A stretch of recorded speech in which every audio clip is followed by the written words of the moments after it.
I would affirm first what you said about getting connected, like finding a home and finding a parish. Hi guys, I'm Lisa. I am really looking forward to introducing you today to Stephanie Rapp. She works for the Diocese of Columbus. She is a wealth of knowledge, a really great resource. Today I'm going to get to ask her a couple of questions. If you find some of this information valuable, please consider subscribing and hit the like button too, and let me know what are some of the questions that you might have, and I could definitely double back, ask Stephanie, and get back to you in the comments. We're just going to get ready for this Zoom meeting now, and looks like she's here. Hi, Stephanie.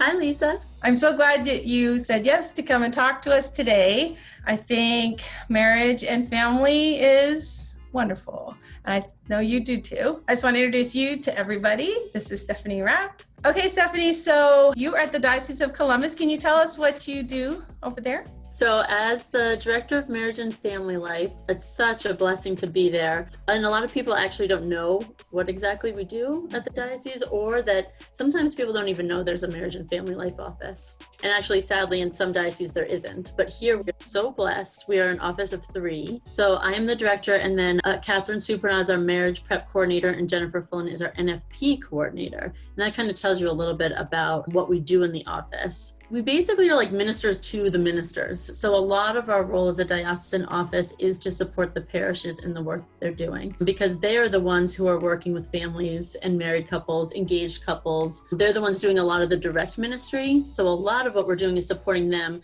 But then, of course, different parishes have different needs, different resources. So sometimes it is also holding a retreat or a pre-Cana conference or different things like that. That being said, our main focuses are on marriage. So marriage preparation, which a lot of people have heard of pre-Cana, the big conference that happens when you're engaged. But also marriage prep also includes other things, like there are inventories and questionnaires and just different things that engaged couples can do with clergy. So we're always trying to promote and train and get those in the hands of parishes. And then natural family planning, as I said, we have an NFP coordinator, which is very unique. There aren't many dioceses at all that have a person that's actually not only trained, she's trained in multiple methods of NFP, is an expert, and ensures that we're promoting that ministry at the parish level, and then also helping as we can at the diocese. And then family ministry. And to be honest, sometimes it's really tough, because family ministry, like what doesn't fall under family ministry? We all have different experiences and different needs. One of the main things is just trying to encourage parishes to have a family perspective and make sure that we're bringing the family together and hopefully strengthening the family as a domestic church in their home, and how to live that out day to day. And then, of course, if there's specific needs, like grief ministry is a ministry that we support, or marriage encounter, retrovi, different enrichment opportunities for married couples. But then additionally, Courage and Encourage, which is a ministry for same-sex attraction and family members. So all those things kind of fall under our office. We don't directly run, but we do support them and make sure that they have a connection to the diocese as well. I think that's amazing. I love that you said family ministry, because I think that's where all of this stems from. All family members in some way are affected by all of those situations and all of those different stations in life. And it's so good to know that at the diocese level, there is development and support. So that's really. And like you said, there's so much need, and there's so many different situations that sometimes parishes have so many things to do. So we really try to support them, being like, let us do the research. We'll research what programs are working out, or what other parishes are doing that are working as far as date nights and different things like that, or create resources if necessary. Well, that is awesome. I know when our second son and his sweetheart were preparing for marriage, they had their retreat and they loved it. So that's kind of neat to know that, you were a part of that research of what's going to be a good one. That's really cool. And it's so fun to accompany couples through that in the little way we can, because again, we are at the diocesan level. So someone could come to our retreat, but then usually we don't see them again, and their community is their parish. So that's why a lot of times we're really encouraging people to go back to their parish and form community there. But even just that little part of the retreats or the NFP classes or the phone calls we get sometimes, it's just really fun to be part of people's journey. In this journey of marriage, there's these times where we aren't the same as when we were dating, and then we get married, and then maybe we have a baby, or we have a couple of kids, and we ourselves get older and we change and grow. So for Doug and myself, this year will be 28 years of marriage. Congratulations. Thank you. And it's been really awesome. I mean, we definitely have grown through that. We've had hard conversations, seasons, and then we've had just bliss. And right now it's a really cool season with grandchildren and stuff. So it's just amazing. But I think as you grow and as you, even move to a new city or something, you need to find home. For us, it was always about finding a parish home, parish family. Do you have any recommendations on like how is a good way to do that? Or if you're not finding maybe a good fit, maybe like your schedules or your spouse's work schedule just doesn't allow you to go to the date night or go to a Bible study. Do you have any suggestions? Right. I completely agree. I mean, we've only been married 11 years, but like you said, just so many different seasons. Maybe pre-kids, you had more time or more opportunities to go to things at the parish, like you said, and then things change and schedules change. I would affirm first what you said about getting connected, like finding a home and finding a parish. Sometimes it takes getting out of your comfort zone a little bit to be vulnerable and be able to introduce yourself to another couple you see there. Even join, say they have a date night or a marriage ministry already, but maybe you don't know anybody. So just to show up, I mean, maybe you're not comfortable with that, but talk, pray together, see if that's where the Lord's leading you. But there are plenty of parishes also that don't have marriage ministries. And a lot of times it's not because they don't want one, but because they're looking for a couple to lead it too. Couples also thinking like maybe it's on our heart because we're supposed to lead and we're supposed to take the first step. And I think a lot of couples shy away from that because they assume, well, our marriage isn't perfect, or what do we have to teach? But that's okay. No one's looking for perfect marriages. No one else's marriage is perfect. It might just be the Holy Spirit nudging you to get the ball moving. So finding a home, like you said, and then making it your home, either by joining something or starting something. But the one other thing you said about different schedules, like I know for Craig and I, we both work. So we'll have date night opportunities like at the parish, but after a day away from the kids, that's just not, we have 3 little ones, and that's not in the best interest of our family to then have a sitter longer or any of that. So I think it's okay to be creative too. Your vocation is to your marriage and to your family. If you are in a season that you can't always go somewhere, there are plenty of online opportunities, marriage enrichment things. And again, this is something either a parish could help you with, or you could always call our office too. We know plenty of things that are just free online. You could also Zoom. I mean, now, of course, during the pandemic, everyone's getting more comfortable with online stuff. So you could even do Bible studies and date nights with other couples virtually. You might just have to be creative, but it's so, so important to have fellowship with other married couples. I love what you mentioned, online options and things, because just a day or so ago, I was just looking to see like, what is on Formed, and so I was just scrolling through and I found Beloved. I feel like we did that at our date night at church. And I was like, oh my gosh, this is an example of one of the things that we could just do here. We could watch the video and we could answer the questions. And we love that date night. Oh my gosh, that was so much fun. Yeah. Or like you said, even if you all wanted to do that yourself, or if you had a few couples that you're like, let's all watch this and then we're going to Zoom on Tuesday nights and discuss it. It's really that simple to do. Right. If you're looking for more of a group too, like just that community. We've often found ourselves with couples who are much younger than we, but we love that because they have so much energy and they're like so excited about marriage and their vocation. And a lot of them like really own it. It's almost like they know where they are in God's plan somehow. Like they have all this wisdom already. Just over this pandemic time, I was talking to a couple of them. Wow, they taught me more about this oneness in marriage, and way more than, he's my other half, but the concept of being one. The depth of it. Oh my gosh, Stephanie. I mentioned something about, my spirit was a little unsettled with, I don't even know now.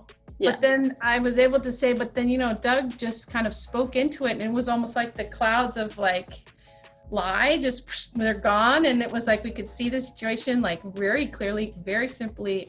And they were like, yes, of course, that's the graces of your marriage. And I'm like, what are you talking about? They're looking at me like I'm crazy. I'm like, they're like, you've been married so much longer. I'm like, I've never heard it put that way, and so it made me so excited. But you too, can I just say, I mean, Craig and I completely bonded with you and your husband that one time a few years ago. Like, we ended up at the same dinner. Maybe you're a little older than us, but you're still so youthful and in love, and you give so much hope to all of us who have been married less, that you have so much wisdom yourself. So don't downplay that, because we learn a lot. We learn a lot from you too. In your role, what is one of the favorite things that you do? Well, I love the two women I work with. So we have a lot of fun when we're able to brainstorm new ideas and new ways to minister to people. Honestly, there are so many different projects we work on.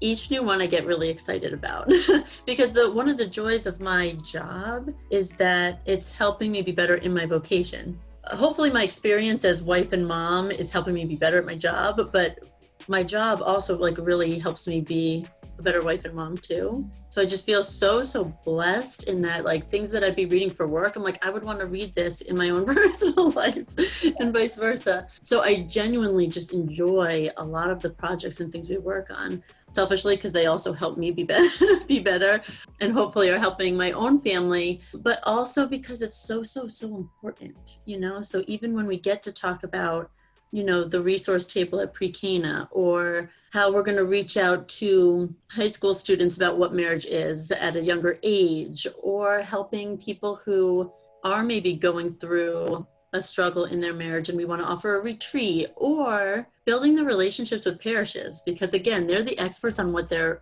parish families are in need of and marriages are in need of. So just offering ideas, and then when those come to fruition, it's really rewarding. Every time that I mention to Doug that, I'm going to get together with, some ladies that are reading this particular book or whatever, he's always, our whole marriage, he's always been supportive, like, oh yeah, go spend time. Because I think he knows it's like the guys' sweatshirts on the back of their sweatshirts just a couple years ago from the men's conference.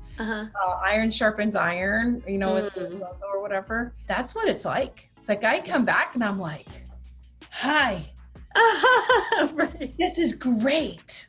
There's things we're doing, I think, that are good. I think we're onto something here, or things that I'll realize just in the conversations and listening to the other women, hey, I want to tell you I'm sorry about this, or I didn't even realize I never said thank you for these certain things, So that's the beauty of finding those kind of friendships, and I'm glad that you're part of that, making the places and spaces for these kind of interactions, and they're holy interactions, because the Lord doesn't necessarily want us in a vacuum. He made us for community, and right. So I'm really grateful that you're doing the good work that you're doing. Well, there. Thank you, and I could agree with what you said. I remember not too long ago, maybe I forget if it was a struggle or if I was just moody or something, but then read some article through work about the role of the wife, or just different things about marriage, and it can sometimes it's enriching, sometimes it's convicting, sometimes just all of it. I remember then bringing it up to my husband and saying how I want to work on A, B, and C, and he was like, you read something like Catholic, didn't you? He's like I know what happened here. But it's true, because then whether you're talking it through with another married friend, or just reading an article that really resonates with you, if it's helping you on your path to holiness and live out your vocation and helping you be better in your vocation as a married woman. Yeah. And yeah, I'm very blessed that I'm able to spend my day talking about that and encouraging that. Yeah, that's awesome.